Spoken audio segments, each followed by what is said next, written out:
Hi everyone, this is Jaybin Say from Edika. ഇന്നത്തെ apple news ടേബിളിൽ നമ്മൾ സംസാരിക്കാൻ പോകുന്നത് ലാസ്റ്റ് വീക്കിൽ നടന്ന എല്ലാ പുതിയ ആപ്പിളിൻ്റെ അപ്ഡേറ്റ്സിനെയും ന്യൂസിനെയും പറ്റിയാണ്. ഒന്നാമത്തെ ന്യൂസ് എന്ന് പറയുന്നത് iOS 18 നമ്മുടെ എയർപോഡ്സ് പ്രോയിന് ഒരു പുതിയ ഓപ്ഷൻ കൊണ്ടുവരുമെന്നാണ് പറഞ്ഞേക്കുന്നത്. അതായത് ഹിയറിംഗ് എയ്ഡായിട്ട് നമുക്ക് റീപ്ലേസ് ചെയ്യാൻ പറ്റില്ല, ഹിയറിംഗ് എയ്ഡിൻ്റെ ഒരു മോഡ് കൊണ്ടുവരും എന്നാണ് പറഞ്ഞേക്കുന്നത്. അതിൻ്റെ ഏറ്റവും വലിയ ഗുണം എന്താ വെച്ചാൽ ഇപ്പോൾ ചെവി കേൾക്കാത്തവരോ അല്ലെങ്കിൽ ചെവിക്ക് എന്തെങ്കിലും ചെറിയൊരു തകരാറോ എന്തെങ്കിലും വന്നവർക്കാണെങ്കിൽ ഈ പിന്നെ എയർപോഡ്സ് ആ ഒരു ഹിയറിംഗ് എയ്ഡ് റീപ്ലേസ് ചെയ്യാനോ അല്ലെങ്കിൽ അതിന് എന്തെങ്കിലും ഒരു അഡ്ജസ്റ്റ്മെൻറ്റ് കൊണ്ടുവരാനോ ആപ്പിൾ ശ്രമിക്കുന്നുണ്ട്. സോ അങ്ങനെ വരികയാണെങ്കിൽ ആപ്പിളിൻ്റെ എയർപോഡ്സ് പ്രോ വെച്ച് നോക്കുമ്പോൾ നല്ല രീതിയിലുള്ള അഡ്വാൻസ്മെൻ്റാണ് ആപ്പിൾ കൊണ്ടുവരാൻ പോകുന്നത്. നമ്മുടെ രണ്ടാമത്തെ കാര്യം എന്ന് പറയുന്നത് ആപ്പിളിൻ്റെ M3 പ്രോയും M3യും എയറും നമുക്ക് റിലീസ് ചെയ്യാനുണ്ട്. ആപ്പിൾ ഓൾറെഡി M4 എന്ന് പറഞ്ഞ ചിപ്സിൻ്റെ വർക്ക് സ്റ്റാർട്ട് ചെയ്യുന്നതാണ് അറിയാൻ പറ്റുന്നത്. ആൻഡ് ഈ പറയുന്ന വിഷൻ പ്രോൻ്റെ ഒരു അടിപൊളി, അതായത് എന്താ പറയുക, ഒരു അഭിമാനകരമായിട്ടുള്ള ഒരു കാര്യമാണ് പറയാൻ പോകുന്നത്. നമ്മുടെ വിഷൻ പ്രോ യൂസ് ചെയ്തുകൊണ്ട് ലോകത്ത് ആദ്യമായിട്ട് ഒരു സർജറി കമ്മിറ്റ് ചെയ്തിരിക്കുകയാണ്. നമ്മുടെ ലണ്ടനിൽ എന്തോ ആണ് അല്ലെങ്കിൽ UK എവിടെയോ ആണ് ഈ പറഞ്ഞ വിഷൻ പ്രോ യൂസ് ചെയ്തുകൊണ്ട് ഈ ഒരു സർജറി നടത്തിയെന്നാണ് അറിയാൻ പറ്റുന്നത്. സോ ആ ഒരു കാര്യം കേൾക്കുമ്പോൾ ഒബ്വിയസ്ലി എനിക്ക് നല്ല സന്തോഷമുണ്ട്. കാരണം അത്രത്തോളം വളർന്നു കഴിഞ്ഞു, അഡ്വാൻസ് ആയി കഴിഞ്ഞു നമ്മുടെ ടെക്നോളജി. ഇനിയും ഈ പറഞ്ഞ ഹ്യൂമൻ എറേഴ്സ് കുറക്കാൻ വേണ്ടി ടെക്നോളജി, റോബോട്ടിക് ടെക്നോളജി ആണെങ്കിലും ARനും VRനും ഹെൽപ്പൊക്കെ എടുത്തുകൊണ്ട് അത്രയും പ്രിസൈസ് ആയിട്ട് ഈ പറഞ്ഞ മെഡിക്കൽ ഫീൽഡ് വളർന്നുകൊണ്ടിരിക്കുകയാണ്. സോ ഈ ഒരു കാര്യം നിങ്ങൾക്ക് എന്തായാലും ഇഷ്ടപ്പെട്ടു കഴിയുന്നു. അതുകൊണ്ട് നമ്മുടെ വീഡിയോയുടെ തൊട്ട് താഴത്ത് എന്തായാലും നിങ്ങളുടെ അഭിപ്രായങ്ങൾ കമൻറ്റ് ചെയ്യുക. ആൻഡ് നമ്മുടെ വിഷൻ പ്രോഡക്റ്റ് വേറൊരു കാര്യം എന്താണ്, നമ്മളെല്ലാവരും VLC പ്ലെയർ യൂസ് ചെയ്തിട്ടുണ്ടാവും ഇല്ലേ? നമ്മുടെ ഈ പറഞ്ഞ കമ്പ്യൂട്ടറിലെ വീഡിയോസ് കാണാൻ ആ ഒരു VLC പ്ലെയർ നമ്മുടെ വിഷൻ പ്രോയിലേക്ക് വരുന്ന ഒഫീഷ്യലി VLC പ്ലെയറിൻ്റെ ആ ഒരു കമ്പനി പറഞ്ഞിരിക്കുകയാണ്. സോ വീഡിയോസ് ഇനി മുതൽ നമ്മുടെ വിഷൻ പ്രോയിൽ VLC പ്ലെയർ യൂസ് ചെയ്തൊന്നും കാണാൻ പറ്റും.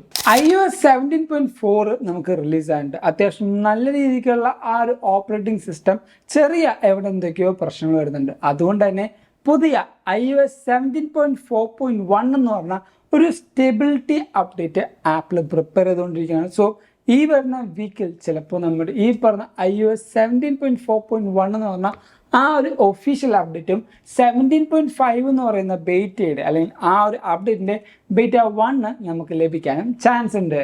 അടുത്ത ന്യൂസ് എന്ന് പറയുന്നത് കാനഡയിലുള്ള കൂട്ടുകാർക്കാണ്. കാരണം സ്ക്വയർ 1 എന്ന് പറഞ്ഞ സ്ഥലത്ത് നമുക്ക് ഈ പറയുന്ന ആപ്പിളിൻ്റെ അടുത്ത സ്റ്റോറ് വരാൻ പോവുകയാണ്. എന്താണെന്ത് എറണാകുളത്തും ഈ പറഞ്ഞ എടപ്പള്ളിയിലൊന്നും വരാത്തത്? അത്യാവശ്യം നല്ല സ്ഥലമില്ലേ? അവിടെയൊക്കെ വന്ന് എന്ത് സുഖമാണ്. ആപ്പിൾ ഇറക്കും തന്നെ ഈ പറഞ്ഞ സ്റ്റോറിൽ വരും. സുഖമായിട്ടുള്ള കാര്യങ്ങളും അതേപോലെ എല്ലാ പ്രൊഡക്ട്സും അവിടെ പോയിട്ട് നമുക്ക് ടെസ്റ്റ് ചെയ്യാറുണ്ട്. ഈ അടുത്തൊക്കെ ഈ അടുത്തൊന്നും വരില്ല, അത് വേറെ കാര്യം. എന്നാലും വന്നാൽ മതിയായിരുന്നു. അതേപോലെ അടുത്തൊരു കാര്യം എന്ന് പറഞ്ഞാൽ നമ്മുടെ WW24 എന്ന് പറയുന്ന ജൂൺ ജൂലൈയിൽ വരാൻ പോകുന്ന ആ ഒരു ഇവൻ്റ് അല്ലെങ്കിൽ ജൂൺ ഐദർ ജൂലൈ ഈ പറഞ്ഞ ഇവൻ്റ് എന്ന് വരുമെന്നുള്ള ആ ഒരു ഡേറ്റ് ഒഫീഷ്യലി ആപ്പിൾ റിലീസ് ചെയ്യുന്നത് മാർച്ച് ഏപ്രിൽ എന്നീ പറഞ്ഞ മാസങ്ങളാണ്. ചിലപ്പോൾ മാർച്ചിൻ്റെ അവസാനം അല്ലെങ്കിൽ ഏപ്രിൽ ആദ്യം എന്നീ പറഞ്ഞ സമയത്താണ് അല്ലെങ്കിൽ ആ ഒരു ടൈം ഫ്രെയിമിലാണ് ആപ്പിളിൻ്റെ WW എന്ന് പറഞ്ഞ ഇവൻ്റെ ഇൻവിറ്റേഷൻ അല്ലെങ്കിൽ ഈ പറഞ്ഞ ടൈം ആപ്പിൾ റിലീസ് ചെയ്യുന്നത്. സോ നമുക്ക് ഈ മാസം അവസാനം അല്ലെങ്കിൽ അടുത്ത മാസം തന്നെ ഈ പറയുന്ന പുതിയ ആപ്പിൾ iOS 18 കാണാൻ പോകുന്ന ഇവൻറ്റിൻ്റെ ഡേറ്റ് നമുക്കറിയാൻ പറ്റുന്നതാണ്.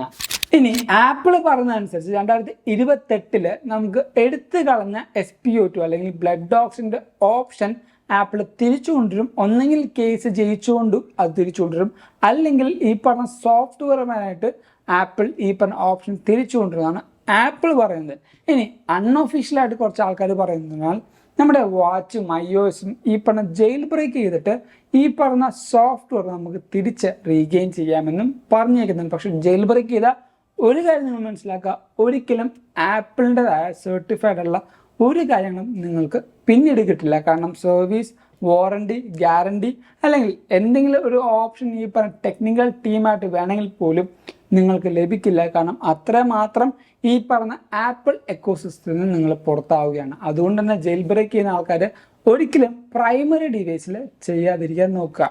ഇനി ഈ ഒരു ഓപ്ഷൻ അല്ലെങ്കിൽ ഈ ഒരു വീഡിയോയുടെ അവസാന സെഗ്മെൻ്റാണ് പബ്ലിക് റിയാക്ഷൻ എന്ന് പറയുന്നത്.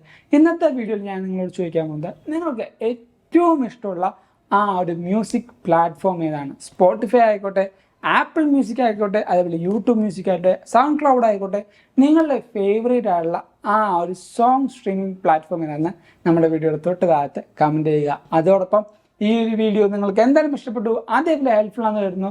അതുകൊണ്ട് തന്നെ ഈ വീഡിയോ ഇപ്പോൾ തന്നെ ലൈക്ക് ചെയ്യുക, എല്ലാ കൂട്ടുകാർക്കും ഈ ഒരു വീഡിയോ ഷെയർ കൊടുക്കുക.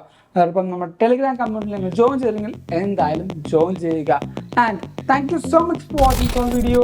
This is Evin Xavier signing from Evika.